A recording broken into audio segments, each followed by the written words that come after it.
I'm upset!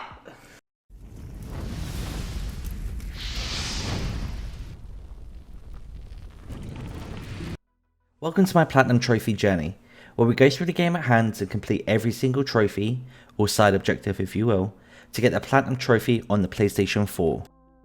In today's video we're focusing on Human Fall Flat, which is a platform puzzle game with some weird body mechanics that you have to master in order to solve most of the later puzzles and get some of the harder trophies in the list.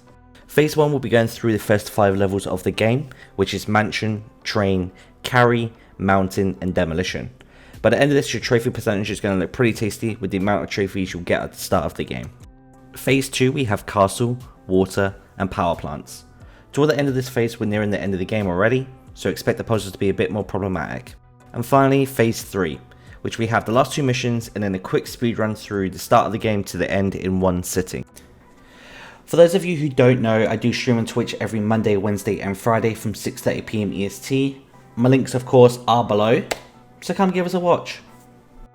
The levels from the start give you a fun learning experience, i.e. putting yourself up onto ledges, opening doors, and then the carrying mechanics of the game. This section should literally take you about 1 to 2 hours, and as you start to feel more and more confident with the game quickly changes its tone and then starts throwing some weird obstacles and trophies at you.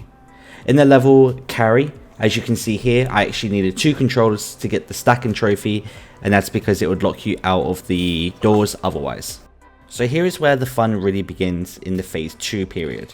The majority of these trophies you're better off looking at the various trophy and achievement guides for the specific trophy, because ringing the castle bell, ziplining from the church tower, and lighting the lighthouse can be quite hard not only just to find, but to work out how to actually complete the objective.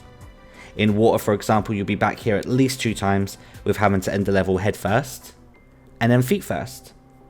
The final trophy on this level would be the breathing exercise, which has a lot of discussion online, but with this method that I'm showing right here, you should get this very quickly and as soon as you start the level. We finally end this phase with Power Plant. Pretty much all of the trophies on this level is pretty self-explanatory, which is nice, but the will it fry can be quite frustrating, and I encourage you to pause this image right here and copy what mine looks like, and then you'll have it in no time. Aztec, Aztec, Aztec. As I started this level, it was very intimidating to a point where I just left this for a fresh day on my first playthrough. Now in this level you should be earning your grindy trophies such as Climber and Adventurer, which are for climbing 100 meters and traveling 25 kilometers. The trophy clockwork can be a pain, but it's really the easiest way to complete the last part of the level. You know, if the game doesn't just glitch you through the swing, then you should be getting this pretty easy.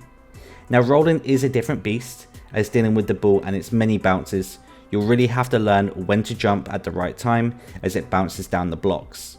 Now I wouldn't recommend grabbing the ball itself, as you'll end up rolling over yourself and missing your jump timing.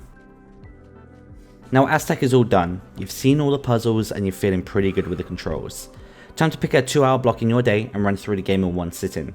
During this stage, this is where I got my respawn 100 times trophy. Weird flex, I know. But one final thing to note on the speedrun trophy, and that is nowhere does it tell you this, but the map dark is now required for the speedrun trophy.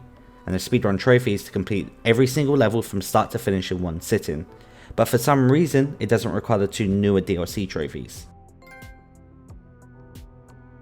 I totally recommend doing this in 2 playthroughs, because doing the game once and learning the mechanics, whilst also going for the trophies along the way, would take you a good 5 hours in total.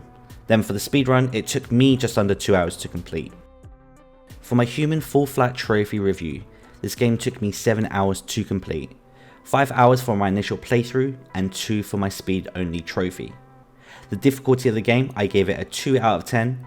This game really isn't that difficult, the mechanics can be annoying at times with some weird glitches, but honestly it's a fairly easy platinum. And finally, I gave it a fun scale of 6 out of 10. The game at the start was a lot of fun, but towards the end it definitely started to feel like a chore, even with a short 7-hour game. With my back-to-back fairly easy platinums, let's get a harder one under our belt. I don't want my reputation now to get tarnished with these 3 out of 10 difficulty rated platinums. And that's it, number 50 is in the bag. I hope to see you all next time for my next platinum journey.